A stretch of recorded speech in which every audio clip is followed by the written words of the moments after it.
A Hong Kong female CEO with an annual income of 5 million wants to find a man to build a career together. Any takers? This 32-year-old Hong Kong woman, with her parents' support, started several companies at a young age and now earns a very impressive income. She is now looking for a career-driven man to strive alongside her. She can provide a car and property. If the man is interested in starting another business, she is also willing to support him. However, her standards are quite high. The man must have at least a bachelor's degree and earn an annual income of 30,000 Hong Kong dollars or more in Hong Kong. Are there any suitable candidates? Feel free to reach out. This girl, take a look. Is she your ideal type? She's 26 years old, has a bachelor's degree, and works in Chengdu. She's about 1.66 meters tall and is quite good-looking.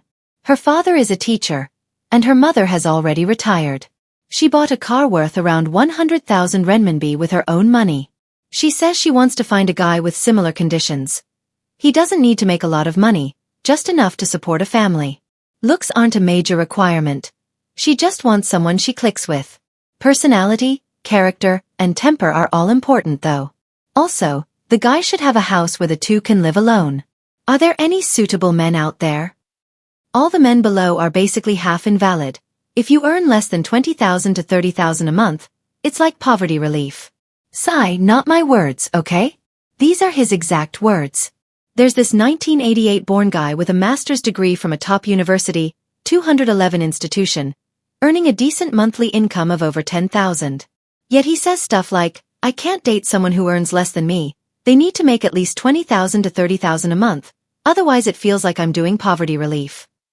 And if you're under 175 centimeters, you're basically half invalid. Oh my god, this mindset is just too ridiculous. So all of us advised him, hey, actually, staying single is pretty good too. Don't force yourself, okay? And definitely don't waste someone else's time. You should make it clear to your parents first. Tell them to stop pressuring you to get married. What kind of men do older single women marry after a certain age? The nice guy. These men usually haven't had much dating experience. They tend to be honest, simple-minded, and somewhat plain in appearance. They aren't wealthy and aren't the romantic type. Divorced men with children. To be honest, divorced men with kids often prefer to marry never-married women first, followed by women who were briefly married but childless. Good-looking men with average family backgrounds. If the woman's own conditions are good, she might be able to find a man who is attractive but comes from an ordinary family. For older single women, the key isn't just about who they end up marrying, but whether they can find a partner who truly suits them on the journey of marriage. Instead of blindly chasing superficial criteria, it's better to seek a genuine connection that brings real happiness. There's another hilarious situation to share.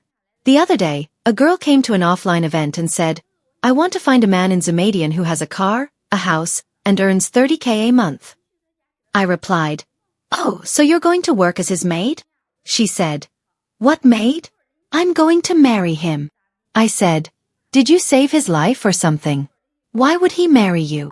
She said, I'm financially independent, I'm good-looking, and even though I'm over 30, I'm mature-minded. I can support him and grow together. Girl, you earn 4K a month and call that financially independent? If a man already has a car, a house, and makes 30K, why would he need you to support him? More like you'd drag him down. Then she said, but isn't that what men are supposed to do? I said, what do you mean? Were you a man in your past life? Did you create all men? Or do men owe you a life debt? She said, I mean, shouldn't men be the ones providing for the family? I asked, whose family? Yours. Are you his daughter or his maid? She said, if I marry him, we become a family. The man should provide, and I'll take care of having kids. Do you know how much women sacrifice to have children? It's like giving half my life to continue his lineage. I said, the problem is, your half a life isn't worth much. She snapped. How can you say that? I replied, you sell your soul to a company for 4K a month, that's your worth? She said, I must be crazy. Yeah, you are. And honestly, I'm going crazy too because of people like you, each one more delusional than the last. Oh my, if any guy from Chongzhou dares to marry me, I won't ask for a house, car, or bride price. I'd go get the marriage certificate with him the very next day. In Changzhou, is it really that hard for women in certain professions to find a partner? A few days ago, a girl came to me and said she had no demands for a man, no need for a house, car, or bride price, and she could even bring her own dowry. As long as the guy was willing to marry her, dared to marry her, they could go register any time. I told her, "Girl, don't worry, let me first understand your situation." This woman was born in 1995, 165 centimeters tall, weighs 50 kilograms, and is very beautiful. Plus, *sis graduated from a top-tier 985 university *, and her parents bought her a 90-plus SQM apartment and a 200,000+ RMB car. At first glance I thought, wow, with these qualifications, there must be tons of guys chasing after her. But then I took a closer look. She's a forensic examiner. She said that when chatting with guys, things usually go well at first, they're enthusiastic. But the moment they hear about her profession, the decent ones send a message at night like, "We're not a good match, let's just forget it." The ruder ones? They'll just walk away on the spot. Now she's already 30. How is she supposed to find someone? For many men, the profession of forensic examiner is indeed hard to accept. But looking at this girl, she's genuinely beautiful, so I want to ask the men of Changzhou, is there anyone out there who can accept this profession? Several requirements must be met. Anyway, after a few sentences, I said, "Okay, I hear you," and you were stunned, double-checking to make sure they weren't joking with me. The milk party, or Naifeng, possibly referring to one side in the negotiation, must agree to hinder the 3-year legal work. Only the best wife will do. The milk party must transfer all assets under several names. Property deeds, investments, everything must be reassigned. The milk party must have flawless records for several 3-year periods and must make some gesture because everything must be gifted as LV bags and such. No husband, mother-in-law, or sister can fall below the standard shown in this video. They must also promise not to send any entertainment-related family members. The salary card must be managed by the woman. She said, "Where's the money? Where are the human rights?" The new guy must be at least 1.75 m tall and not too heavy because the girl looks young. A 37-year-old who appears 34, even at 1.65 m. Because now that I've become pretty, I absolutely cannot settle for less. I just listened and got up, but she looked like she had money, so I asked if I could help her. Because this milk tea, possibly metaphorical, is still so expensive, she won't take on that project, just endlessly demanding. A good man would stay away from you. Only by meeting her demands could I even consider it, but I couldn't find a way. In the end, only 5 post offices, possibly metaphorical, were willing to squeeze in. So I said, forget it then. Then they brought up all kinds of post office stuff. Sign here, welcome to the domestic environment. If I lost that money, well, then they'd ask me to sign them up for milk tea. There's actually such a crazy matchmaking girl in Ningbo. This 38-year-old woman from Ningbo proposed her 5 must-have villa requirements for marriage, which have been criticized by several men. She seems mentally sharp, but in reality, her way of thinking might be a little off. She stated that these 5 villa conditions are non-negotiable. If a man can't meet them, she'd rather stay single forever than get married. The villa requirement. The man must be a local Ningbo resident, own property and a car, and have savings of no less than 2 million renminbi. Household registration and surname. The household registration must be under the man's name, but any daughters born must take the woman's surname. Additionally, all childbirth expenses must be covered by the man. Education standards.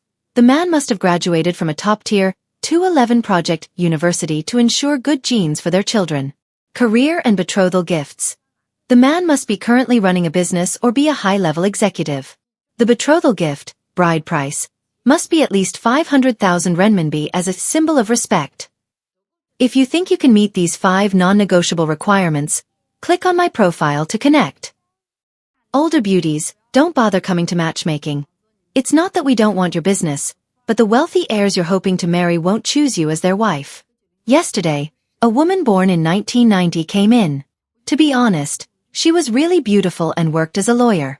I immediately thought, *K, we have a guy here born in 1988 who works at a state-owned enterprise. They actually seem pretty well matched in terms of background.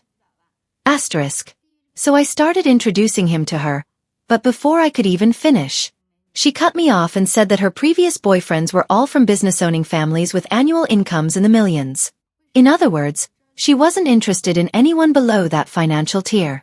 For single older beauties still on the dating scene, having dated wealthy heirs in the past isn't necessarily a good thing. In fact, those experiences might end up hurting you. Why is this so important? Over the past 6 years, I've interacted with hundreds of wealthy heirs and have summarized 3 key points. When they're young, rich heirs are usually rebellious. They don't listen to their parents, especially when it comes to dating. They don't care about a woman's background. They just want someone beautiful. But in the end, they still have to face their parents. If their parents disapprove, it's game over. Why? Because financially, these heirs have no real power. Meaning they have no real choice. Rich heirs mature late. In their youth, they're all about romance and fun. But after 28, they mature very quickly. Coming from business families, they quickly learn the rules of the jungle once they enter society. When it comes to relationships, they become extremely cautious. Dating is dating, marriage is marriage. They draw a clear line. This is the most critical point that traps many women. Rich heirs have plenty of free time, offer tons of emotional validation, and live a high-quality lifestyle. They'll take girls to trendy spots, travel, and enjoy the best food and accommodations. After dating a guy like this, women start to believe this is what a relationship should be like. How can single women have their own children? First, the initial step is to find sperm. Biologically speaking, the little tadpoles. I chose to go with an international option because domestic sperm banks in China operate on a blind selection basis and have relatively low requirements. Donors only need to be at least 165 centimeters tall. However, with international options, as you can see here, you get access to all the donors' information, including their nationality, height, weight, blood type, eye color, hair color, education level, body measurements, and even a 3-generation family history, including the causes of death of their grandparents.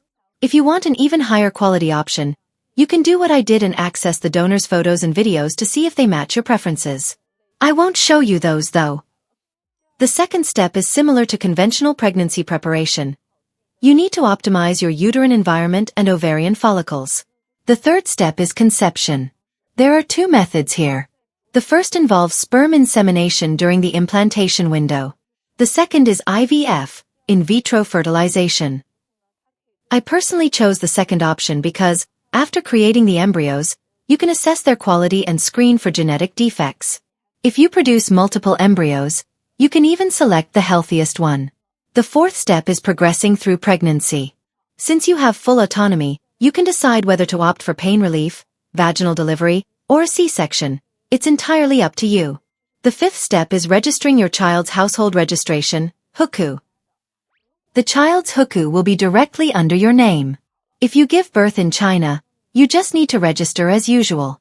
If you give birth abroad, you'll need to provide an additional paternity test certificate. Lastly, and this is very important, I hope anyone making this decision does so because they have sufficient financial stability.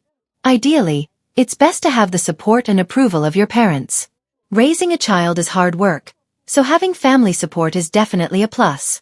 If your parents don't approve, just remember, when you have your own car, home, and a stable income, you are an independent individual. You must live for yourself first before you can live for others.